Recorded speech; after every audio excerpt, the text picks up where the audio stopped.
یہ لوگ جب قیامت والے دن اللہ کے حضور پیش ہو رہے ہوں گے تو پھر دنیا دیکھے گی نا، جیتا وہ جو اس دن جیت گیا، اور ہارا وہ جو اس دن ہار گیا۔ فَأَمَّا مَنْ أُوتِيَ كِتَابَهُ بِيَمِينِهِ، بس قیامت کے دن جس کو اس کا نامہ اعمال دائیں ہاتھ میں دیا جائے گا، فَسَوْفَ يُحَاسِبُ حِسَابًا يَسِيرًا، تو پھر عنقریب اس کا حساب آسانی سے لے لیا جائے گا، یعنی پھر وہ صرف ایک زبانی جمع خرچ والی بات ہوگی۔ جس کو نامہ اعمال دائیں ہاتھ میں ملا اس کو تو جنت کا پروانہ مل گیا۔ وَيَنْقَلِبُ إِلَىٰ أَهْلِهِ مَسْرُورًا، اور وہ لوٹے گا اپنے گھر والوں کی طرف بڑی خوشی کے ساتھ۔ یعنی دنیا میں بھی جب کوئی ڈگری حاصل کر لیتا ہے، کوئی کامیابی حاصل کر لیتا ہے، تو ہر ایک کو دکھاتا پھرتا ہے، یہ دیکھو میں کامیاب ہو گیا ہوں۔ تو قیامت والے دن بھی ظاہر ہے کہ وہ الٹیمیٹلی سب سے بڑی ڈگری تو وہ ہے نا، اصل کامیاب ہوا جو آخرت میں کامیاب ہوا۔ دنیا میں چاہے کوئی شخص گمنامی کی موت مر گیا کسی فٹ پاتھ کے کنارے، اس کو لاوارث لاش کے طور پہ بغیر کفن کے بھی دفنا دیا گیا، تو قبر میں اسے جنتی کفن مل جائے گا، اینڈ رزلٹ تو اس کا بہترین ہے۔ اور دنیا میں کسی ٹھاٹ کی زندگی کسی نے گزاری، مرنے کے بعد چاہے اس کی قبر جو ہے وہ سونے کی بھی بنا دی جائے، اس کے اندر جو اس پہ حالات وارد ہونے ہیں وہ تو کوئی نہیں بدل سکتا۔ تو وہ شخص بڑی خوشی کے ساتھ اپنے گھر والوں کی طرف لوٹے گا اور فخر سے بتائے گا، یہ دیکھو میں آج کے دن کے لیے تیاری کر رہا تھا، میں کامیاب ہو گیا۔ اسی کو سپورٹے ہوئے 2-3 احادیث ہیں صحیح مسلم کے اندر۔ صحیح مسلم میں ایک حدیث ہے کہ نبی صلی اللہ علیہ وآلہ وسلم نے فرمایا کہ دنیا کی زندگی مؤمن کے لیے قید خانہ ہے اور کافر کے لیے جنت ہے۔ قید خانے میں انسان اپنی مرضی کی زندگی نہیں گزار سکتا، کھانے پینے کی پرابلم بھی رہتی ہے، فاقے بھی آتے ہیں، مرضی کا کھانا بھی نہیں ملتا۔ جن لوگوں نے جیل گزاری ذرا ان سے پوچھیں۔ اور کافر اپنی مرضی کی زندگی گزارتا ہے، اس لیے اس نے دنیا کو جنت بنایا۔ اور ایک اور حدیث ہے صحیح مسلم میں کہ دنیا اور آخرت کی مثال ایسے ہے جیسے کوئی شخص اپنی انگلی سمندر میں ڈبوئے، اس کے ساتھ جو پانی لگے گا وہ دنیا کی زندگی ہے، اور سمندر انفینٹ نہ ختم ہونے والی آخرت کی زندگی، کمپیریزن ہی کوئی نہیں ہے دونوں کا۔ اب کوئی آخرت میں کامیاب ہوتا ہے تو وہ تو ہمیشہ کی کامیابی اس کا مقدر ہوئی بھی ہے نا۔ میں آپ سے اگر پوچھوں کہ 1 ارب اور 1 روپیہ، کسی کے پاس 1 ارب روپیہ ہو اور کسی کے پاس 1 ارب 1 روپیہ ہو، تو اس میں تو کوئی فرق نہیں ہے، کیونکہ 1 روپیہ ارب سے اوپر ہونا یہ تو نیگلیجیبل ہے۔ تو کتنا بے وقوف ہے وہ شخص، وہ 1 روپیہ بچانے کی خاطر ارب روپیہ اپنا ضائع کرتے ہیں، اور کتنا عقل مند ہے وہ شخص جو 1 روپے کی قربانی کر کے 1 ارب روپیہ بچا لے۔ یعنی دنیا کی زندگی خدا کو دے کے ہمیشہ کی جنت کما لے، جو سورہ توبہ میں ہے کہ ہم نے مومنین کی جانیں اور مال جنت کے بدلے میں خرید لی ہیں۔ صحابہ کرام علیہ رضوان کو جو فضیلت حاصل ہے پوری امت پہ، وہ اسی لیے ہے کہ انہوں نے قربانیاں دی ہیں، جان مال ہر چیز کی آخری درجے میں۔ صحیح مسلم میں ہی ایک اور حدیث ہے بڑی رکت انگیز، اسی آیت سے مجھے یاد آئی کہ قیامت والے دن اللہ تعالیٰ ایک ایسے شخص کو بلائے گا جس نے دنیا میں بڑی مفلسی اور غربت کی زندگی گزاری ہوگی، حلال و حرام کی تمیز کرتے ہوئے ڈرتے ڈرتے قید خانے والی زندگی گزاری ہوگی، بڑی مشقت کی زندگی۔ قیامت والے دن اللہ تعالیٰ فرشتوں کو کہے گا کہ میرے اس بندے کو ذرا جنت کا ایک پھیرا لگواؤ۔ جنت کا ایک پھیرا جب لگے گا نا تو اللہ تعالیٰ پوچھے گا ہاں بھائی کوئی دنیا میں تو نے تکلیف دیکھی؟ وہ کہے گا اے اللہ تیری عزت کی قسم میں نے دنیا میں کوئی تکلیف نہیں دیکھی۔ ایک جنت کا پھیرا دنیا کی ساری مشقت کو کافور کر دے گا۔ سر چھوڑ دیں، قیامت کا دن ہی صرف 50,000 سال کا دن ہے۔ دنیا میں 60 سال کی زندگی کے عوض اگر وہ 50,000 سال کا قیامت کا دن ہی صرف امن میں گزر جائے نا تو یہی بدلہ کافی ہے کہ باقی لوگ ذلیل ہو رہے ہیں اور آپ کو اللہ کے عرش کا سایہ نصیب ہوا ہو۔ 60 سال کے بدلے میں 50,000 سال کی صرف قیامت کے دن کی کامیابی مل جائے، بعد کی تو اربوں سال کی زندگی ہے۔ اور دنیا میں 60 سال میں عیاشی میں، اور 60 سال بھی کیا عیاشی کے گزارنے ہوتے ہیں، اس کو بھی آپ نیٹ کیلکولیشن کریں تو چند ایک سال ہی بنتے ہیں۔ سونے کے اوقات نکال دیں، بچپن کے اوقات نکال دیں، اس کے بدلے اور کوئی عذاب نہ بھی ہو، قیامت کے دن کا 50,000 سال کا دن ہی عذاب میں کاٹنا پڑ جائے تو یہی بہت بڑا عذاب ہے۔ اللہم اجرنا من النار، آمین۔ پھر اللہ تعالیٰ صحیح مسلم میں حدیث ہے کہ اللہ تعالیٰ ایک ایسے بندے کو بلوائے گا جس نے دنیا میں بڑی عیاشی کی زندگی گزاری ہوگی، کوئی حلال و حرام کی تمیز نہیں کی ہوگی، اپنی مرضی کی زندگی گزاری ہوگی۔ اور میں اکثر کہتا ہوں کہ دنیا آپ اللہ کی مرضی کی گزارے، آخرت آپ کی مرضی کی ہوگی، اور اگر دنیا آپ نے اپنی مرضی کی گزاری تو آخرت پھر اللہ کی مرضی کی ہوگی۔ اللہ تعالیٰ فرمائے گا ذرا اسے ایک پھیرا لگاؤ نا دوزخ کا۔ یہ بڑا کہتا تھا دنیا میں کہ ایک پھیرا ہی لگنا خیر ہے، کہتے ہیں نا مسلمان، یہودیوں سے ہی مستعار لی ہوئی ہے نا یہ چیز۔ یہودی بھی یہی کہتے تھے کہ اگر اللہ نے ہمیں دوزخ میں بھیجا تو چند دن کے لیے بھیجے گا، الٹیمیٹلی تو ہم بخشے بخشائے ہیں۔ اللہ نے فرمایا تم نے کوئی عہد لے لیا اپنے رب سے اس معاملے میں؟ یہاں تو ویسے بڑی آسانی سے لوگ یہ کہہ دیتے ہیں، میں تو اکثر کہتا ہوں کہ ہم میں تو یہ بھی طاقت نہیں کہ ہم 10 سیکنڈ کے لیے موم بتی کے فلیم کے اوپر اپنا ہاتھ رکھ سکیں۔ جو شخص اتنا کمزور ہو وہ یہ دعویٰ کرے کہ خیر ایک پھیرا ہی لگے گا۔ سورہ الفرقان میں اللہ تعالیٰ فرماتا ہے کہ دوزخ تھوڑی دیر کے رہنے کے لیے بھی اور زیادہ دیر کے لیے بھی بدترین جگہ ہے، لیکن مسلمان کہتا ہے ایک پھیرا ہی لگے گا۔ کوئی 10 سیکنڈ کے لیے موم بتی کے فلیم پہ ہاتھ رکھ سکتا ہے؟ بخاری مسلم کے الفاظ ہیں، نبی علیہ السلام فرمایا کہ آخرت کی آگ دنیا کی آگ سے 70 گنا زیادہ تیز ہے. اس آگ میں صرف 10 سیکنڈ کے لیے ہاتھ نہیں رکھا جانا، پتہ نہیں کتنے عرصے کے لیے پھینکا جانا ہے، اور آپ کہتے ہیں ایک پھیرا ہی لگے گا. ہم دنیا میں اس سے بھی آسان مثال دیتے ہیں. اگر کوئی شخص کہتا نا ایک پھیرے سے کیا فرق پڑتا ہے، اسے کہیں کہ ہم آپ کو ایک فجر کی نماز چھوڑنے پہ صرف ایک پھیرا لگاتے ہیں فجر سے لے کے زور تک کا، ایک ایسے کمرے میں جو کمرے کا سائز ہوگا 10 فٹ بائی 10 فٹ، اس میں 100 کوبرا سانپ ہوں گے، 100 بچھو ہوں گے، 100 اژدہا ہوں گے، بس ایک ہی پھیرا لگنا ہے فجر سے زور تک. تو تصور سے انسان کو لگ پتا جاتا ہے. تو اس کا مطلب یہ ہے آخرت چونکہ دنیا نقد ہے، فوراً بندے کو خوف آتا ہے. آخرت ادھار ہے، انسان کہتا ہے نہیں خیر دیکھی جائے گی، چھاڑ ہی دے گا، کچھ بھی ہے اللہ تیرے محبوب کی امت سے. بولے اعوذ باللہ تعالی. تو اللہ تعالیٰ صحیح مسلم کے الفاظ ہیں، اس جو بندہ کہتا تھا نا دنیا میں خیر ایک پھیرا ہی لگے گا، اللہ تعالیٰ کہے گا ذرا اس کو ایک پھیرا لگواؤ نا دوزخ کا، بڑی عیاشی کی اس نے دنیا میں. جب دوزخ کا ایک پھیرا لگے گا تو اللہ تعالیٰ پوچھے گا ہاں بھائی کوئی دنیا میں خیر دیکھی تو نے؟ کہ اللہ، وہ کہے گا اللہ تیری عزت کی قسم میں نے دنیا میں کوئی خیر نہیں دیکھی. دنیا کی ساری عیاشی دوزخ کے ایک پھیرے سے کافور ہو جائے گی. صرف پھیرا، ابھی تو پرماننٹلی جو اس نے جانا ہے وہ علیحدہ معاملہ ہے. تو یہاں کس طرح لوگ کہہ دیتے ہیں. اب اس پورے تناظر میں اس آیت کو اگر آپ سمجھیں کہ جسے دائیں ہاتھ میں نامہ اعمال دیا جائے گا اس کا حساب آسانی سے لیا جائے گا اور وہ بڑی خوشی کی حالت میں اپنے گھر والوں کی طرف لوٹے گا.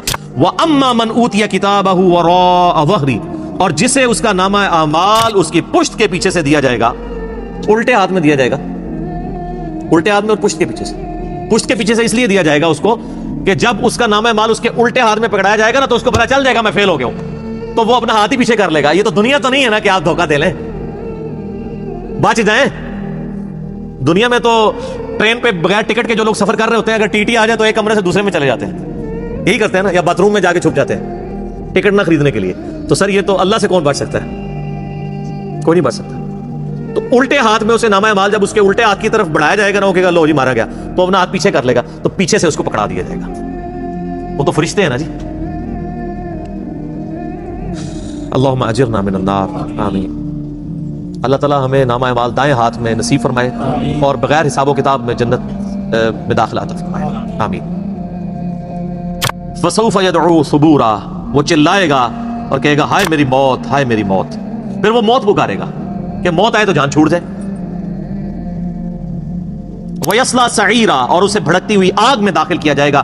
إِنَّهُ كَانَ فِي أَهْلِهِ مَسْرُورًا، بے شک یہ دنیا میں اپنے گھر والوں میں تو بڑا خوش رہتا تھا. اچھا اس میں امپلائڈ ہے کہ جو دوسرا ہے نا وہ گھر والوں میں خوش کوئی نہیں تھا.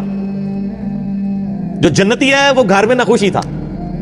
تبھی تو وہ گھر والوں کو جا کے بتائے گا نا کہ دنیا میں تو تم نے مجھے بڑا تنگ کیا ہے، دیکھ لو آج میں پاس ہو گیا ہوں. ورنہ تو وہاں بھی آتا ہے کہ وہ دنیا میں بڑا خوش تھا گھر والوں سے. جو دوستی ہے نا اس کا ذکر ہے کہ وہ گھر میں خوش تھا دنیا میں، اور اب گھر والوں کے آگے جا کے روئے گا کہ تمہاری وجہ سے میں نے حلال اور حرام کی تمیز گنوا دی، آج دیکھو میں مارا گیا ہوں. لیکن اس وقت رونے پیٹنے سے فائدہ کوئی نہیں ہونا. وہی اولاد جس کے لیے اس نے دنیا میں مشقت اٹھائی تھی اور دنیا میں عیاشی کی زندگی ان کو گزارنے کے لیے خود آرام کی کو جو ہے وہ کمایا تھا، مارا جائے گا.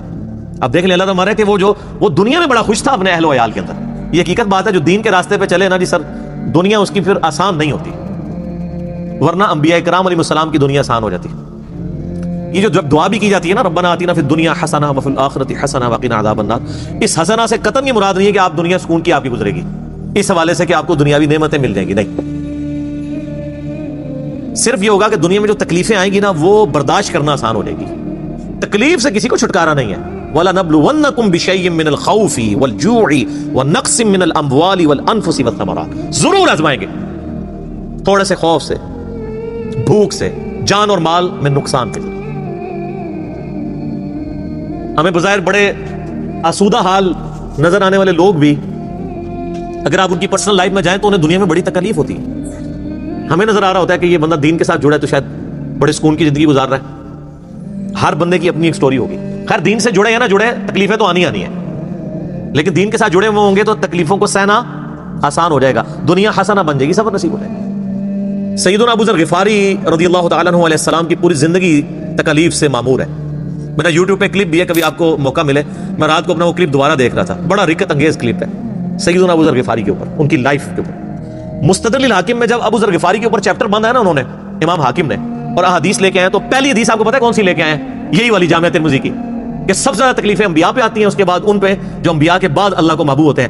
حضرت ابو ذر غفاری کی فضائل اور ان کی زندگی کے حالات پہ حدیثیں لکھنے سے پہلے انہوں نے چیپٹر کی ہیڈنگ بنا کے نا ابو ذر غفاری کا بیان، پہلی حدیث یہ، حالانکہ اس حدیث میں حضرت ابو ذر غفاری کا ذکر نہیں تھا، لیکن انہوں نے بتایا کہ اب آئندہ جو تم حدیثیں پڑھو گے نا وہ اس تناظر میں سمجھنا کہ ابو ذر غفاری کی زندگی غم سے معمور اس لیے ہے کہ نبیوں کے بعد اس کا مرتبہ ہے۔ جامعہ ترمذی میں حدیث ہے صحیح سند سے، اس نیلی چھتری آسمان کے نیچے ابو ذر غفاری سے زیادہ سچا انسان نبی علیہ السلام نے فرمایا کوئی نہیں ہے۔ یار اللہ کے نبی جو صادق اور امین ہے، وہ جس شخص کے بارے میں کہہ رہے ہو کہ آسمان کے نیچے سے زیادہ سچا انسان کوئی نہیں۔ اور ترمذی میں حدیث ہے، نبی علیہ السلام نے فرمایا کہ اس نیلی چھتری آسمان کے نیچے میری امت میں عیسیٰ ابن مریم کی مثل دنیا سے زہد پہ اگر کوئی ہے تو ابو ذر غفاری ہے۔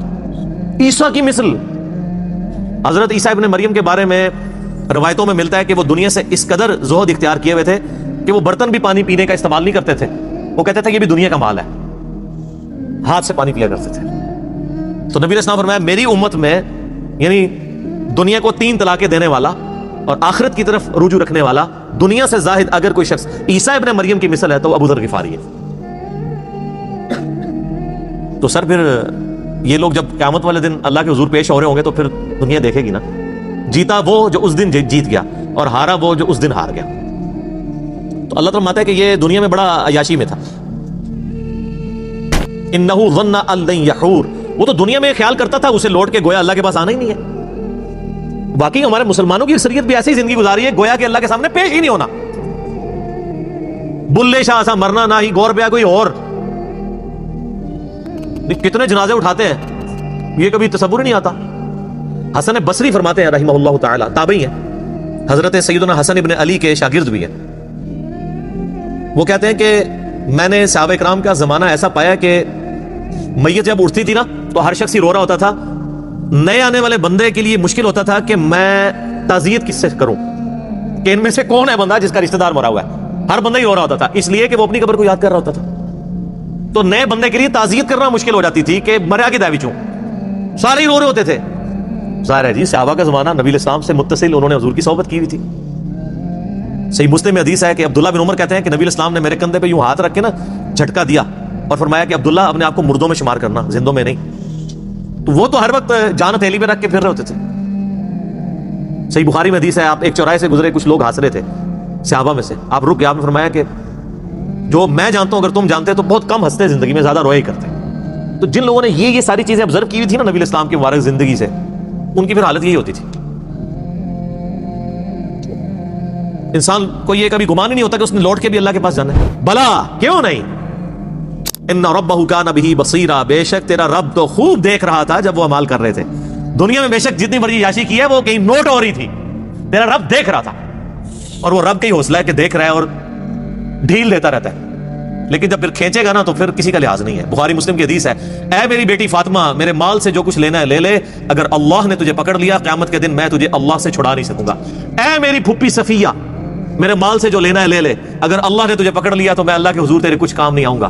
اے میرے چچا عباس، ایک ایک رشتہ دار کو آپ نے، پھر آپ نے کہا اے بنو ہاشم میرے خاندان کے لوگوں، آپ لوگ کہہ رہے ہیں کچھ بھی ہے تیرے محبوب کی امت سے ہیں، اور محبوب کے جو رشتہ دار ہیں خونی رشتہ دار، ان کو حضور کہہ رہے ہیں کہ میرے مال سے جو لینا ہے میں تمہیں دے سکتا ہوں، اگر اللہ نے پکڑ لیا تو میں تمہارے کچھ کام نہیں آؤں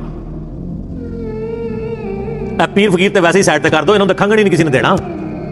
جدھر شافع محشر صلی اللہ علیہ وآلہ وسلم یہ بات کر رہے ہیں، کیونکہ شفاعت بھی اللہ کی اجازت سے ہونی ہے، جس کے لیے اللہ حکم فرمائے گا، دھونس کے ساتھ شفاعت بھی نہیں، شفاعت بالاذن ہے۔ تو باقی کس کھاتے میں ہے کہ جی میں اس وقت تک جنت میں نہیں جاؤں گا جب تک سارے مریض نہ جنت میں لے جاؤں، اور تنو آپ کسی نے وڑن دینا ہے؟ اتنی بڑی گلاں۔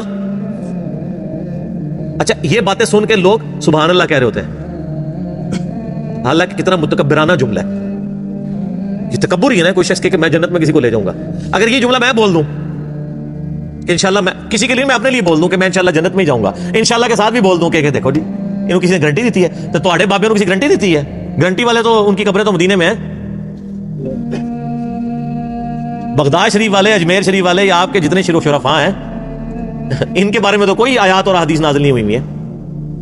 ہم اس نے ظن رکھتے ہیں کہ اللہ تعالیٰ بخش دے، لیکن آپ کسی کو کلین چٹ تو نہیں دے سکتے۔ اچھا یہی آیات ہیں، ان کے کانٹیکسٹ میں ایک بڑی رکت انگیز حدیث ہے بخاری اور مسلم دونوں میں۔ سیدہ عائشہ کہتی ہیں کہ نبی علیہ السلام نے فرمایا قیامت کے دن جس کا حساب کتاب شروع ہو گیا وہ مارا گیا۔ ہائے ہائے ہائے۔ تو ام عائشہ کہتی ہیں یا رسول اللہ قرآن میں تو سورہ انشقاق میں یہ آیات آئی ہیں کہ فسوف یحاسب حسابا یسیرا، کہ جو جس کا نام مال دائیں ہاتھ میں دیا جائے گا اس کا حساب آسان ہوگا. تو میں تو یہی سمجھتی ہوں کہ جس کا نام مال دائیں ہاتھ میں دیا جائے گا حساب اس کا بھی ہوگا، اور جس کا نام مال بائیں ہاتھ میں دیا جائے گا حساب اس کا بھی ہوگا. اور آپ فرما رہے ہیں کہ جس کا حساب کتاب شروع ہو گیا وہ مارا گیا. تو آپ نے فرمایا عائشہ یہ حساب وہ حساب نہیں ہے، یہ تو بس صرف سرسری بات ہوگی. جس کا حساب شروع ہو گیا اور اللہ نے پوچھ لیا یہ کیوں کیا، وہ مارا گیا. یہ جنتی وہ ہوں گے جن کا حساب ہونا ہی نہیں ہے. یہ جو ہے نا ان کا حساب آسان ہوگا. حساب آسان یہ ہے کہ ٹوٹل پورا، اچھا جی ہاں جی نیکیاں 1 ارب، گناہ 1 کروڑ، ٹھیک ہے جی بس. لیکن اگر پوچھ لیا کہ یہ کیوں کیا، وہ مارا گیا. تو آپ اندازہ لگائیں کہ نبی علیہ السلام نے کتنے سخت لفظ استعمال فرمائے ہیں کہ جس کا حساب شروع ہو گیا وہ مارا گیا. تو اسی لیے ہم کہتے ہیں اللہ بغیر حساب و کتاب کے جنت میں داخلہ عطا فرمانا. ٹھیک ہے نا جی. تو آمین بھی کریں اور کوشش بھی کریں. اصل چیز تو یہ ہے. صحیح مسلم میں حدیث ہے سیدنا ربیہ رضی اللہ تعالیٰ عنہ نبی علیہ السلام کو وضو کروایا کرتے تھے. ایک دن آپ صلی اللہ علیہ وسلم کا سمندر رحمت جوش میں آیا. فرمایا سل ربیہ، ربیہ مانگ، آج کیا مانگتا ہے، اجرت مانگ لے جو نبی کی تو خدمت کرتا ہے. صحیح مسلم میں حدیث ہے. ان کا یا رسول اللہ جنت میں آپ کا پڑوس چاہیے. بہت کیا تیاری کر کے رکھی ہوئی تھی، کوئی ورکنگ نہیں کرنی پڑی، اور کائنات کی سب سے بڑی چیز مانگ لی. کائنات میں اگر خدا سے کوئی چیز مانگی جا سکتی ہے نا، ویسے تو سب سے بڑی چیز یہ ہے کہ انسان نبوت مانگ لے. وہ تو مل نہیں سکتی، وہ واہ بھی ہے. اس لیے نبوت کا سوال یا دعا کرنا تو حرام ہے، کیونکہ یہ تو اللہ نے بیان کی ہوئی ہے. نبوت کے بعد اگر اللہ سے کوئی سب سے بڑی چیز کائنات میں مانگی جا سکتی ہے نا، وہ یہ ہے کہ جنت میں نبیوں کا پڑوس. کیونکہ اللہ تعالیٰ کی رحمت کی سب سے بڑی جو ایگزیکیوشن ہے وہ کہاں پہ ہونی ہے، جنت میں. اور جنت میں بھی سب سے بڑی رحمت کا مقام انبیاء کرام جس جنت میں ہوں گے، اور پھر انبیاء کے امام سیدنا محمد رسول اللہ صلی اللہ علیہ وسلم کا پڑوس جسے جنت میں مل جائے. تو سر کائنات میں اس سے کوئی بڑی خواہش کسی سے کی جا سکتی ہے؟ یہی ہے. تو ہم بھی اکثر اللہ سے یہ دعا کرتے ہیں کہ اللہ تعالیٰ ہمیں نبی علیہ السلام کا پڑوس نصیب فرمائے. آمین. لیکن اس کے لیے پھر نبیوں والا کام کرنا پڑے گا. کنتم خیر امۃ اخرجت للناس تأمرون بالمعروف وتنہون عن المنکر وتؤمنون باللہ. نبیوں والا کام کریں، نبیوں والا جو ہے وہ آپ ریوارڈ اللہ سے حاصل کر لیں انشاءاللہ تعالی. یہ ہر بندے کی ذمہ داری ہے. تو سیدنا ربیہ نے کہا یا رسول اللہ جنت میں آپ کا پڑوس مل جائے اور کیا چاہیے. تو آپ علیہ السلام نے فرمایا پھر کثرت سجود سے میری مدد کر. وہ بھی کلین چیٹ نہیں، کثرت سجود سے میری مدد کر. یعنی تو نمازیں پڑھ، اپنے اعمال کو سیدھا رکھ تو میں بھی سفارش کر دوں گا. یعنی خالی کھلی ڈگری نہیں ملنی ہے، محنت تجھے بھی کرنی پڑے گی. کثرت سجود سے میری مدد کر تو جنت میں تجھے پڑوس مل جائے. تو بغیر محنت کی کوئی چیز حاصل نہیں ہوتی.